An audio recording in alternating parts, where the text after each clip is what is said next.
Today we are covering safety plans, and I know somebody would say, no, I don't need that. I don't have time for it. There are other things that I need more, but it's really important to write it down because then it stays in your mind and it's like, and then you can convert it into action. So safety plans are going to be needed. I found a simple structure for a safety plan in the state of Oregon, and I really like it. So um, it has some good structure, some good bone to it, and I will leave all the links of anything that I talk about here. We will also have a section of resources. So, safety during an incident. What do you need to do? What do you not need to do? So this is really, really important.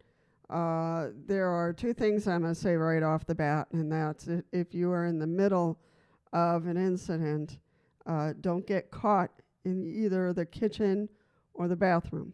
One, because the kitchen has a lot of tools and a lot of weapons that can hurt you and that they can use against you. In the bathroom, it's very small and they can entrap you and use tools there too. So you want to stay out of those two places, the kitchen and the bathroom.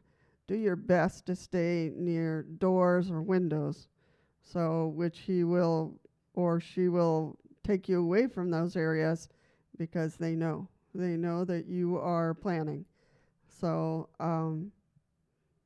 it does say to try to get to a room that has a phone or a cell phone, but that's a little hard in the middle of an incident. So you kind of have to, in your mind, figure out what is a safe thing to do during an incident. Every incident is different, and incidents can look different for each domestic violence situation. So you know what is the safest thing to do during those incidences. And if you can get out and go reach out to someone, that would be the best.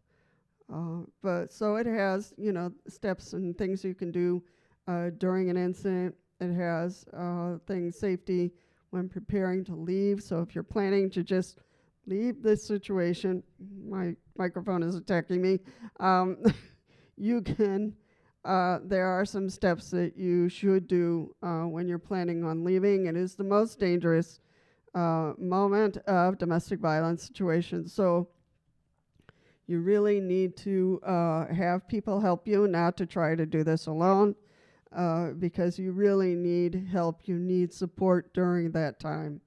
So, plan on where you're going to go somewhere safe, don't try to hide with his family or with, the abuser's family or the abuser's friends. Go to people he does not know or she does not know, and in a safe area where they were not aware that you would go to. So you really need to think about this, think about it, will be talking to the police so they can help you a little bit when you flee. Consider moving to another county or to another state or to another region.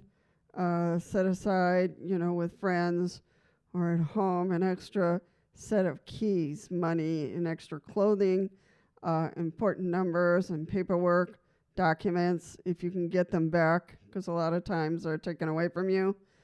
So you can leave quickly, okay? So you're going to pre-prepare a bag, and you're going to hide it somewhere. You're going to put it with, either the neighbors, or you're going to put it with your mom's house, or and keep it hidden so that you can just pick it up when you have left and keep on going. Consider getting a prepaid private cell phone that your abuser doesn't have. You might want to keep the same cell phone depending on the level of danger that you're in, but you do want to get eventually a phone that he or she does not have, so that they don't continue to bug you all the time with emails, texts, phone calls. You want to cut off that relationship and be at peace and just breathe. So it has safety tips when preparing to leave, and then it has safety tips with a restraining order. So that is something to consider. I know some women or some victim men don't usually don't want to file a restraining order, but it gives a little more bite to the law, and it gives more leeway for the police and sheriff's department to help you out. So you want to consider filing a restraining order at the court. They will help you out in filling out those forms. Safety in your home after the separation. So has some tips and things for you to follow after the separation. Safety outside your home. So when you're going to do groceries, you're traveling somewhere, or you're going to school, you're going to work. So tips on safety being outside of your home. And safety and emotional health. So that's really important, because sometimes you'll just really crash into sadness, or you really crash into guilt for having left.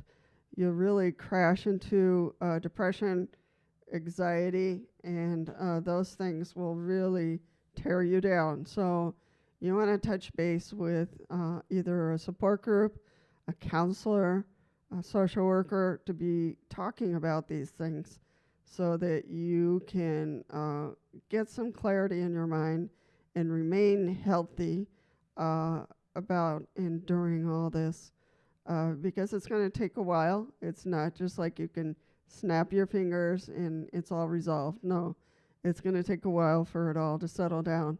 So there are some key ideas for you to, for your safety and emotional health, because you have to do all these safety plans, and it's ridiculous. It's ridiculous that you would have to live this way. But it gives some good tips there.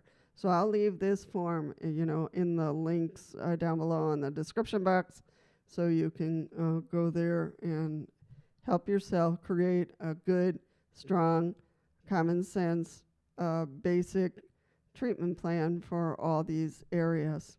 Also for treatment plans, here it says, during, leaving, and afterwards. So that's good. It covers those areas, and I like that. So for next time, in the next video, and look around for it, I will post some resources. So there's some very good resources out there for domestic violence, whether you're here in the United States, whether you are in the Congo, whether you are in Kenya or China or Taiwan. So it has some, so all of this can be applied in any country. And you do not deserve to be shamed. You do not deserve to be, punished for separating from a very abusive partner. So we want to make that clear. I know the cultures sometimes can be very punishing and tend to shame the other person because they have left their partner, and consider it, a shameful thing, but it's not. It is not. In culture, we want to think about all the positive things. That is what is composed of, puts together a healthy culture. When it is, negative pieces that they want to shove into a particular culture, that is not healthy. So you need to extract the negative stuff, like the shaming and the punishing. That is not part of a healthy culture. So you want to keep that in mind. So if you have any questions about putting together a safety plan, please post your questions. If you have ideas or pointers that helped you create your safety plan when you were in this situation, please post your comments down below. For the women or men who are being abused, can take a look and get some good ideas. In these safety plans, also, you want to communicate with your audiologist, because your hearing aids might be broken, your cochlear implants might have been taken from you, so you don't have access to batteries. So you have the hearing aids or you have your cochlear implants, you just don't have batteries. So talk to your audiologist. They can also help you and get some resource together, or also they might have to use the law to these instruments, whether they're hearing aids or cochlear implants, are very expensive. So it would, the officers, I'm sure, would be happy to go into the previous home and take them from him. They have to take the guns away from him anyway once a restraining order is filed. So we will talk a little bit more about restraining orders in the section of resources.